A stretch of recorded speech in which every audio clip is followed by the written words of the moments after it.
My name is Katelin Frantz. I teach middle school Spanish. This is my 7th year teaching.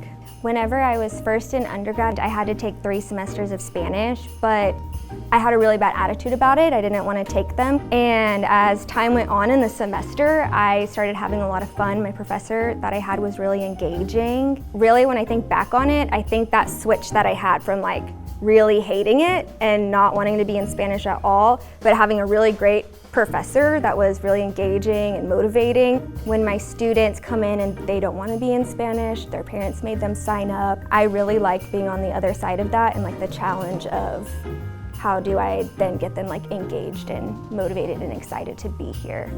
My class is not a spectator sport. There's no hiding in Spanish class. You are going to come in and you're going to participate. During this Spain unit that we did with the book Agentes Secretos, Pablo Picasso was like a big deal within this book.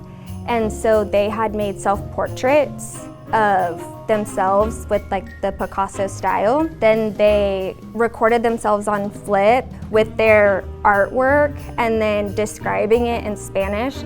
And then with the other Spanish 2 class here at Whittier, they got on and like did video responses to each other. And then since it was like so funny, they were more comfortable recording themselves speaking in Spanish. I think especially with language, students have to really be willing to open themselves up and kind of be vulnerable and be willing to mess up in front of people. It's up to me and to all the other students too to make sure that the classroom is a really comfortable place where we feel like we can take those risks. We once a week Google Meets with a class in Uruguay that's learning English. We had talked to them the week after OU Texas, and then they taught them horns down. And it's hilarious, but it's that kind of stuff that it feels like, I taught this group in Uruguay this thing, and they taught me that thing, and it was like this real authentic experience. And that's something that would never be possible without technology.